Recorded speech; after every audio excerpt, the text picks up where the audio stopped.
Rather lads, welcome back to Cossy's Arsenal podcast. My name is Cossy. Good morning, good afternoon, good evening, wherever you are in all parts of the world. Welcome back to the channel. Welcome back to a brand new video. We are still diving into the latest around Arsenal. A lot of stories to dive into. We are talking Arsenal, agreeing personal terms with Jurrien Timber. We are also talking Florian Balogun and Eddie Nketiah now, both on the transfer market. Arsenal will listen to offers for Eddie Nketiah and Florian Balogun. Both strikers will be leaving the club this summer should significant offers come in.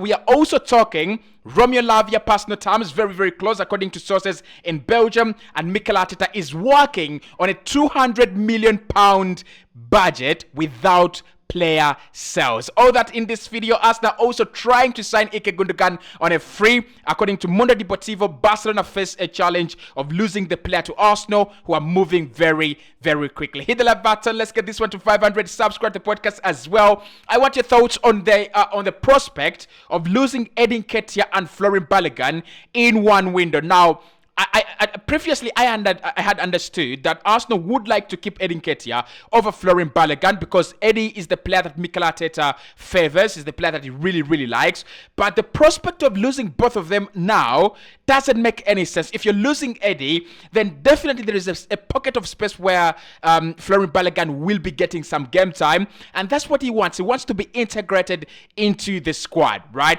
I'm not going to ask you about who do you keep, Eddie or Balogun, because we've already had the war on the channel. But what are your thoughts on losing both of them? I don't have a problem with losing Eddie.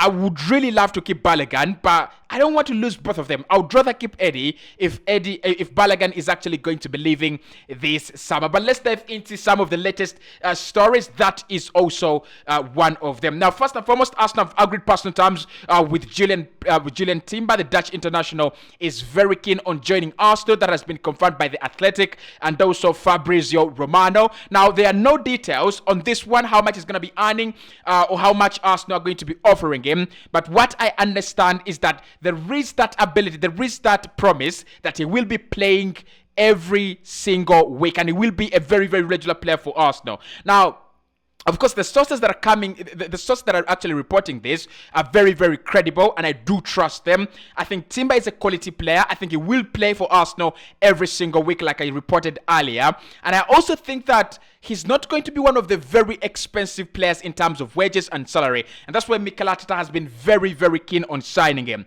But personal terms is one of the very, very early stages of this deal. It's going to take some more time. It's going to take a lot of groundwork to get Ajax into agreeing. Remember the Lisandro Martinez deal? Player agreed personal terms. Player was keen on the move, but eventually Ajax decided to wait for Man United, and when United came in, the price went up and they signed Lisandro Martinez. So Timber personal terms, not a problem. They're now agreed. Arsenal are now trying to work a deal with Ajax. It is not expected to be a very high fee at the moment, with so many clubs not interested at the moment. Maybe 2 or 3, maybe Arsenal, maybe Man United could be in there as well, and Bayern. So it might be around 50 to 60 million what Ajax are looking for. But personal terms done.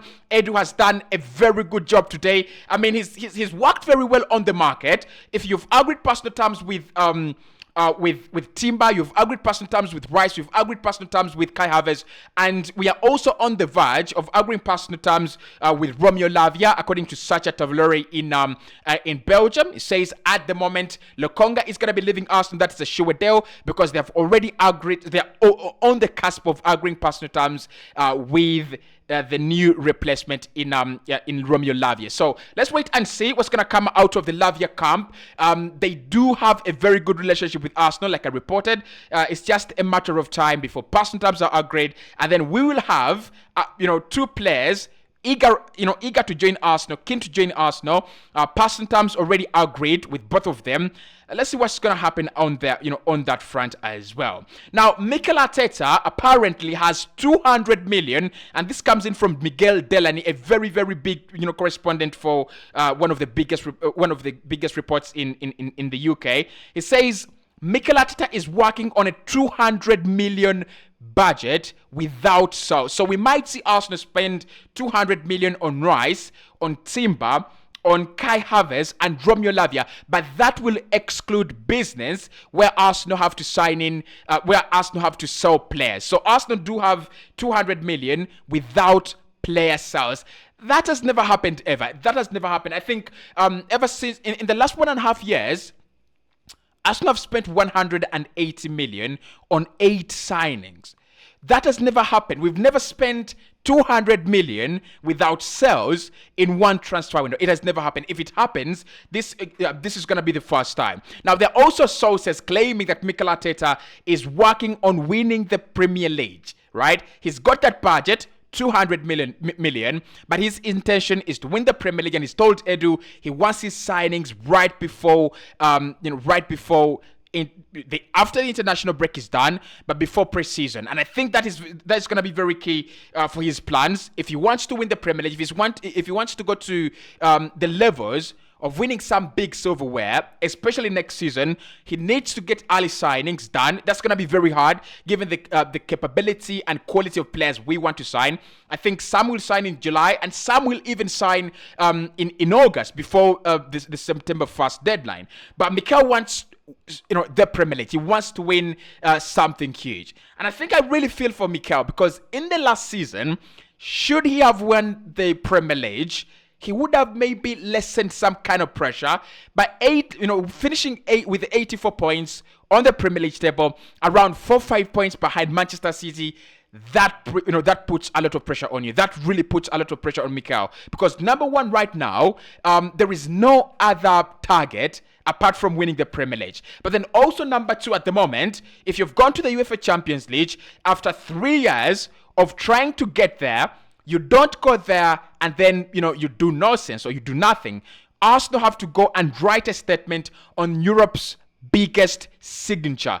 And that is the UEFA Champions League. So what are we going to do? We have 200 million to spend. And at the moment, that does not depend on player sales. However, still, Mikel Arteta will be trying to raise some funds through player sales. We are also hearing that Balogun, Eddie Nketiah, Thomas Partey, and Jurrien Timber are all going to be leaving Arsenal in a bid to raise some funds. Now, I've got to admit with this one, that would be very, very positive. That would be very, very good. Because listen, if you lose Eddie Nketiah, I think he's worth around 40 million. Balogun is worth around 40 million as well. That's 80. Partey is worth around 50. That's 130. And then Jurrien Timber around 30. That's 160 million. If Arsenal can get 160 million back from selling players, and then we've spent around 200, that means literally we've spent only 40 million in this summer. That would be very, very genius. And it's a very, very good transfer strategy that Manchester City implemented last campaign, selling Sterling, selling Zinchenko, selling, I think they sold Jesus. I think they sold a couple of other players as well that I don't remember. And they made a huge profit. They massively made a huge profit on their squad. And tell you what, after making a huge profit in the last transfer window, they went on to get 300 million by winning the treble. So I think we are also in the same direction, just as Manchester City. Sell the players that can give you some good money, and then bring in players that the manager feels are right for the project at a given time. Now, let's talk about Balogun and Eddie Nketiah, because we've talked about Thomas Partey. It looks like there is no turning back from that one. He's going to be leaving. Let's talk about Balogun and Eddie. Balogun is 2 years away from his contract, running down. For me, he seems like the player Arsenal will be desperate to move on. He seems like the player Mikel Arteta will be desperate to sell. However, if you look at the profile of striker we want, if you look at the profile of striker that Arsenal need, Balogun for me is then the player that you need to keep. You need a player who's clinical. You need a player who can play for you in the Carabao Cup and FA Cup. You need a player who can, deputize for Gabriel Jesus, especially when Kai Havertz is playing in midfield. I think that is Florian Balogun. And I was watching his goal that he scored for USA, his debut goal that he scored for USA. And I looked at the quality of that goal, the way he shields the ball, the way he shields the centre back and obstructs him from the ball, and then he hits it with absolute precision and power. I don't think Eddie Nketiah has got that in his locker. Actually, I would say that Eddie Nketiah's game is junior to Gabriel Jesus. Arsenal do not get a different option when you bring on Eddie Nketiah and take off Gabriel Jesus. What you get is Gabriel Jesus 2.0, a watered down version of Gabriel Jesus. And you guys know I'm right. But with Balogun, I think you're getting something different, an explosive striker, a player who loves to be in the penalty area, and a player who is very clinical. He's proven to be clinical for now 3 campaigns, 1 in the Championship, 1 in the French Ligue 1, and 1 with the Arsenal under 23s. Not a very big pedigree, and not a very, very big CV, but in my opinion, why don't we give Balogun a chance? Losing both Eddie and Balogun really doesn't make any sense. We want to get stronger. We want to become, like the team to beat. That is what we want to become. Last campaign, we were almost there. We really almost became the team to beat. If we lose Eddie and Balogun, do we become stronger by signing only Havertz, who we are not even sure is going to be playing, that role? In my opinion, we become a little bit weaker. But Balogun and Eddie are up for sale. According to Miguel Delaney, Arsenal will be listening to offers for those two as well. Now, Arsenal are leading the race to sign Ilkay Gundogan this summer, with Barcelona still striving and struggling with FFP. Arsenal are now leading the race to sign Ilkay Gundogan. It seems to me that Ilkay doesn't have any thoughts of going to Saudi Arabia, nor does he have any thoughts of signing for any team in the German Bundesliga. So there are 2 options now at the moment. One is signing for Arsenal, and according to Mundo Deportivo, Arsenal have been like a rocket in the last few hours trying to bombard Ilkay Gundogan with lucrative deals and decisions so that he can join us. Now, the other option is to stay at Manchester City, where he definitely is loved. He's achieved everything with that club, and I think, listen, it's gonna be very hard to prize a player away from this Manchester City squad right now. It's going to be very hard to convince a player that you're any better, that you're better than a team that has won the treble, that you're better than Pep Guardiola, the only manager in Europe to win 2 trebles with 2 different clubs, to be to tell him that you're going to offer him a much better deal in terms of salary. It might be much, much harder, right? But I think with Ilkay Gundogan, there are 2 things here. One, length of contract, which Arsenal are willing to beat Manchester City. We're willing to give him 2 years plus an extra year. That is 3. Manchester City want to give him 1 year plus an extra year. That is 2. Okay? So maybe Arsenal do have an edge there.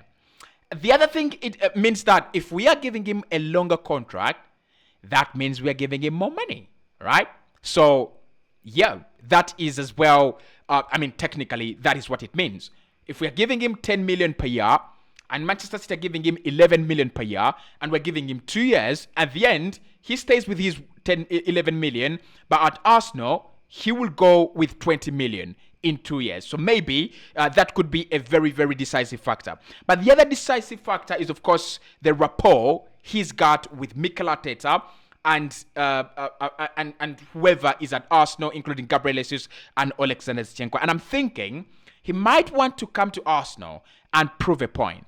Not prove a point that he wasn't good enough or he was underappreciated at Manchester City, but just to go and prove a point that, look, I could do this anywhere else. I didn't do it at Dortmund, which was actually a very, very bad thing, but I've done it at Manchester City.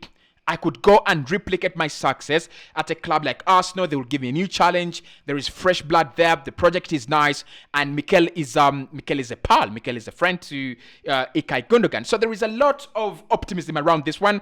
But still, Barca are being reported as favourites. Though he would love to go away from the Premier League and try something else. The problem with FC Barcelona, and I've already spoken about this in a sense that I really love Barca a lot. They failed to work around their FFP rules. They failed to understand how to deal with FFP and how to get out of their financial demise.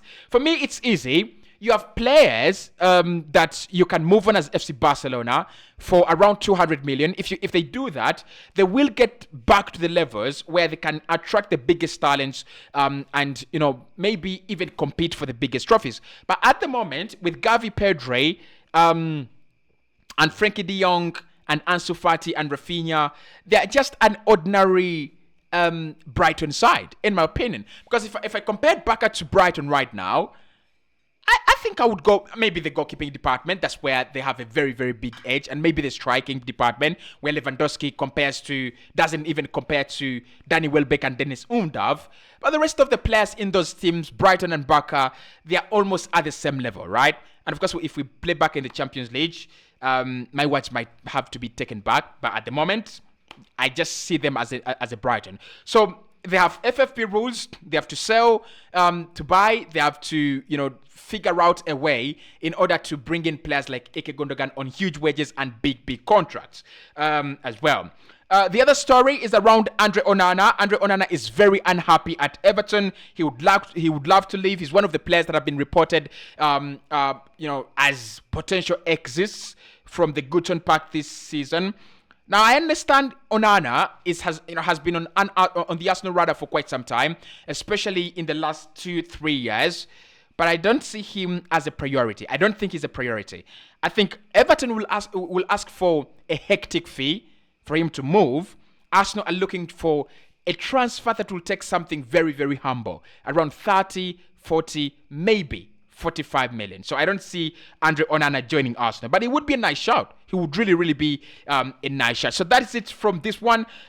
Timber personal terms are agreed. Edin Ketia and Balogun are both on the market. Lavia personal terms on the cusp, and Arteta is working with 200 million as he tries to win his first Premier League title as manager, and also first Premier League title for Arsenal in over 20 years. I'll speak to you right in the next one.